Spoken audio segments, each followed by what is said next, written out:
Habari za wakati huu mtazamaji wa SQF TV na kusalimu sana popote pale ulipo, karibu sana tuzingatie taarifa za habari zilizotufikia siku ya leo ya Machi 10, 2026 kwa nami Pendo Gorton. Magonjwa yasiyoambukiza yameendelea kushamiri nchini na kuibua wasiwasi kwa wataalamu wa afya, huku magonjwa ya figo yakitajwa kuwa miongoni mwa yanaongezeka kwa kasi. Kutokana na hali hiyo, wananchi wametakiwa kujenga utamaduni wa kupima afya ya figo mara kwa mara ili kubaini mapema changamoto za kiafya na kupata matibabu kwa wakati. Naitwa Dr. Emmanuel Lema, ni daktari bingwa wa upasuaji, lakini vile vile ni mkuu wa huduma za upasuaji kwa hospitali.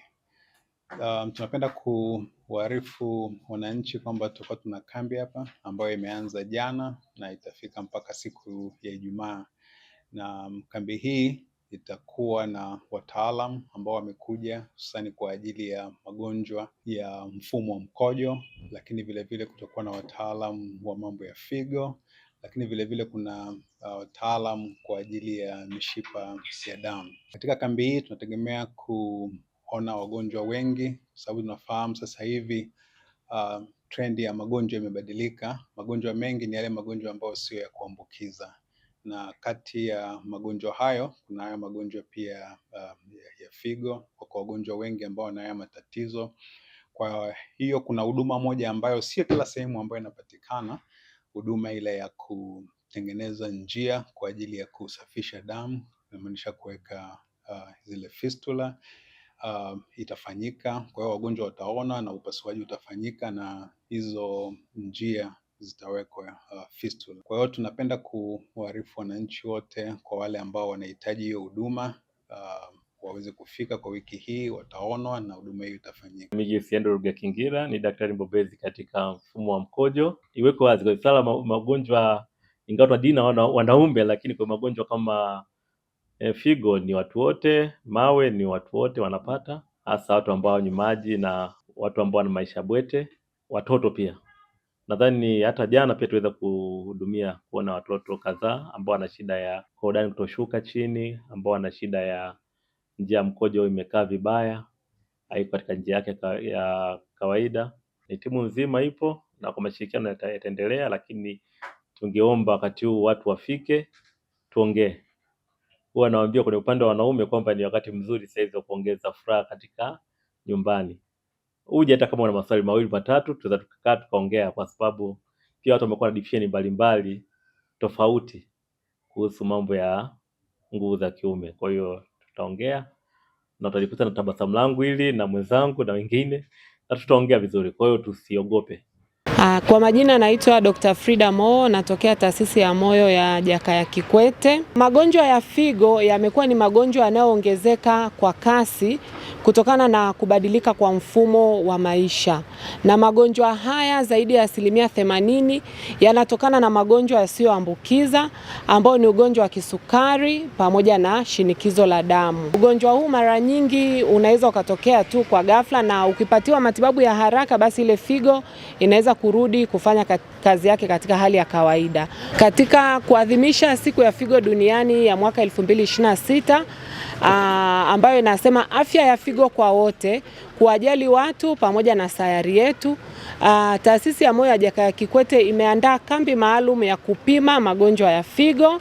Imeandaa kambi maalum inayosaidia mambo mbalimbali yatakayosaidia wananchi kujitambua mapema kama wana hiyo shida na jinsi gani ya kujikinga figo zisiweze kuendelea kuharibika. Kambi hii kumwona daktari pamoja na vipimo vya awali vya kutambua hayo matatizo ni bure. Halmashauri ya wilaya ya Chamwino mkoani Dodoma imeonya vitendo vya utoroshaji wa mazao yanayofanywa na baadhi ya wafanyabiashara, hali inayosababisha upotevu wa mapato, ambapo wamelazimika kuweka mikakati maalum wa kuimarisha ukusanyaji wa mapato na kuwezesha utekelezaji wa bajeti ya mwaka 2026-2027 inayokadiriwa kufikia zaidi ya shilingi bilioni 57. Utoroshaji wa mazao kwa kutumia njia za pembezoni kupelekea upotevu wa mapato katika maeneo hayo. Lakini ya 4 ni mabadiliko ya tabia nchi yanayosababisha uchache wa mavuno kwa mazao ya chakula na biashara. Kwa mwaka 26-27 Halmashauri ya Chamwino inakisia kukusanya na kupokea kiasi cha shilingi bilioni 57. Sisi kama madiwani kuna mageti ambayo yamewekwa. Kwa hiyo tunahakikisha tunaweka mfumo mzuri na tumesisitiza kwamba kila mtu awe ni miongoni mwa kupiga kampeni kuhakikisha yale mazao hayatoroshwi. Twendeni tukasimamie kwa nguvu zetu zote mapato ya ndani, maana 40% inatokana na mapato ya ndani.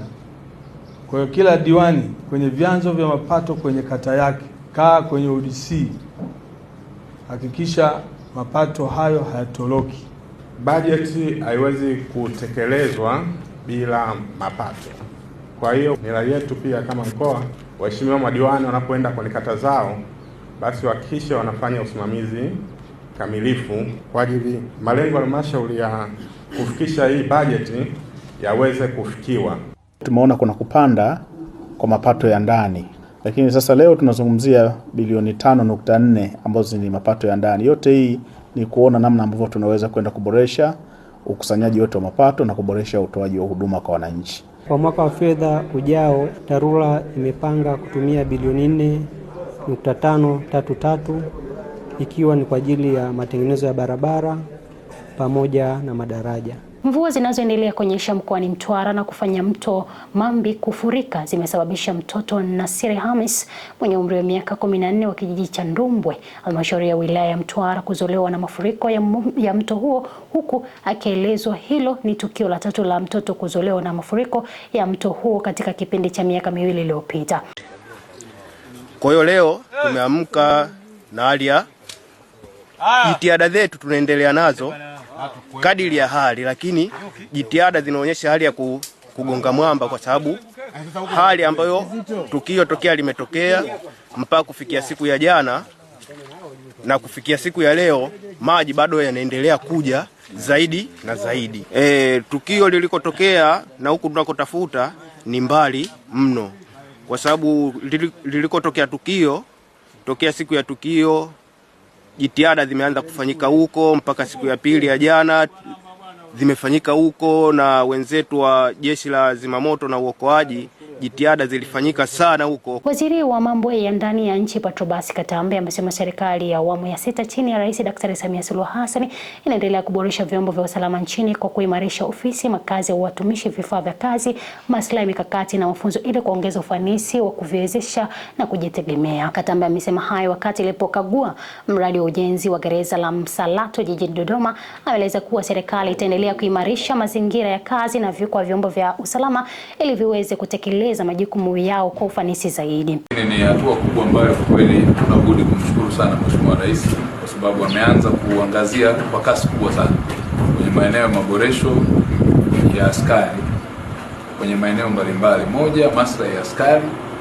2, tumeshaanza kwenye shughuli kubwa ya kuboresha ofisi, maeneo yetu ya kazi, kwa maana ya kutengeneza kwa mazingira rafiki yanayofanana na kazi. Na 3, kwenye maeneo yote ya makazi, ambapo pia hivyo ndio vipaumbele na mwelekeo wetu katika kufanya hayo maboresho.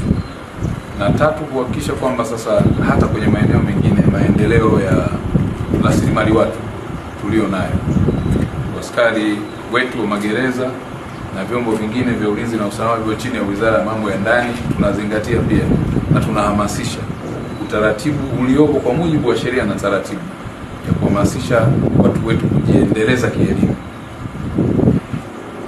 Lakini vivyo hivyo sisi kuwa na mafunzo na kozi mbalimbali ambazo zitafanya askari wetu kuendelea, kwanza kukumbusha mbinu za kimedani na mafunzo ambayo waliyapata, lakini pili kupata new advancement na new editions za masomo katika mitaala mbalimbali na moduli mbalimbali, ili kuhakikisha kwamba sisi kama jeshi tu tunajitosheleza kwa kila kitu. Nimefurahi hapa nimesikia wakati mnajitambulisha tuna mtaalamu wetu wa kilimo, tuna mtaalamu wetu wa architecture yupo hapa, engineer, tuna QS, ndio, tuna mtaalamu mwingine wa nini? Town planning yupo hapa na wengine wengi. Kwa ina maana majeshi yetu sasa yana wataalamu hapa ndani. CJP ni jambo kubwa na kupongeza sana. Tuwatumie wataalamu tulio nao ndani. Ndio maana ya value for money. Value for money inapokuja kwenye miradi, kama tunaweza sisi tukafanya wenyewe, maana tunajua uhitaji na changamoto tulizonazo. Kwa hatutatamani jengo kuliona linaishia njiani, tutataka tumalize. na hiyo kiu ya kumaliza, manake mnafanya wenyewe internally, hata kusimamiana inakuwa rahisi. Lakini cha pili pia uwezo wa ile nidhamu kwenye kazi husika inakuwepo, na ndio maana umeona hapa tuna askari wanapiga kazi, wako na rafiki zetu wale, ndugu zetu, wanafunzi wetu, tunafanya kazi vizuri kabisa. Wakati huo tunatoa elimu na kujifunza. Mwanafunzi wa kidato cha 3 katika shule ya sekondari Collen Magembe iliyopo wilayani Ukerewe mkoani Mwanza, jina limehifadhiwa, amepatikana akiwa hai baada ya kudaiwa kushambuliwa na kuchukuliwa na mamba wiki moja iliyopita. Inadaiwa kuwa tukio hilo lilitokea Machi 2, 2026. Ile alfajiri saa 11 tunakuja kuamshwa na wavuvi kwamba amkeni, binti yako amepatikana. Tuliposhuka kwenda ziwani tukakutana nao kwenye njia panda unaelekea ziwani. Basi tukamshika tukaja naye nyumbani. Tulipofika pale nyumbani, mkusanyiko wa watu ulikuwa ni mwingi sana. Watu walikuwa wameshapigiwa simu kwamba yule mnayemtafuta amepatikana. Tukaamua sasa twende uwanjani. Tulipofika uwanjani watu walizidi zaidi, na ndipo ulipotolewa ushauri kwamba hapana, hili swala liko kisheria zaidi, tunatakiwa twende polisi ili baadaye huyu aje aendelee na matibabu yake. Basi kachukua gari, na ilikuwa ni shida kwenye gari pale, msongamano ulikuwa ni mwingi. Basi ndipo wakafanikiwa kutoka na kufika kituo cha polisi. Walipofika kituo cha polisi walichukua barua na kuja hospitali. Na kufika hospitali vipimo vimechukuliwa, lakini hatujapewa majibu. Waliomkuta pale walimkuta amelala. Sasa mmoja alikuwa amepita nchi kavu na wengine walikuwa wanatembelea ufukoni na mtumbwi. Walipomulika tochi ndo wakagundua kwamba kuna mtu hapa. Wakashusha mtumbwi, wakafika pale nchi kavu, wakamwona, akasema huyu si binti yake Deo. Hakuwa na majeraha, alikuwa vizuri tu, ila alikuwa haongei, na mpaka sasa haongei. Ila kwa alivyofika hapa baada ya muda kidogo, basi walipompeleka odini ndiko tukagundua kwamba ana uwezo wa kuandika, baada ya kujisikia kwamba ana unafuu kidogo. Wananzengo waliweza kutoa huduma zao pale, tukawa tunashirikiana pamoja na serikali ya kijiji, lakini tulifanya matanga na hatimaye watu wakaona hapa hili basi yaliwezekani, bora tutawanyike twende majumbani. Matumaini ya kumpata yalikuwa yameisha. Maana tulipositisha sasa tukabakiza kusema kwamba wakipata mabaki yoyote kokote kule basi tuweze kupewa taarifa. Tulijua kwamba tayari huyu amekwisha fariki. Katika eneo la Buzegwe hatuja kupata taarifa. Hakuna siku tumeenda kwenda Buzegwe, hakuwa siku tupata taarifa kwamba kuna tishio la mamba Buzegwe, na wala hatuja kupata taarifa kwamba tukajeruhiwa.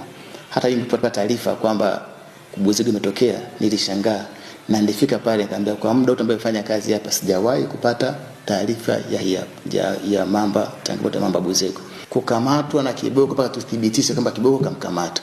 Na kila wanyama wote hatarishi wanakuwa na tabia zao. Akikamata anafanya nini? Na sisi baada ya kwamba mnyama ameshakamata tunaanza kufuatilia tujue kweli ni viashiria vya mnyama gani fanya nini aliyekamata. Mtoto huyu ameletwa akiwa na changamoto.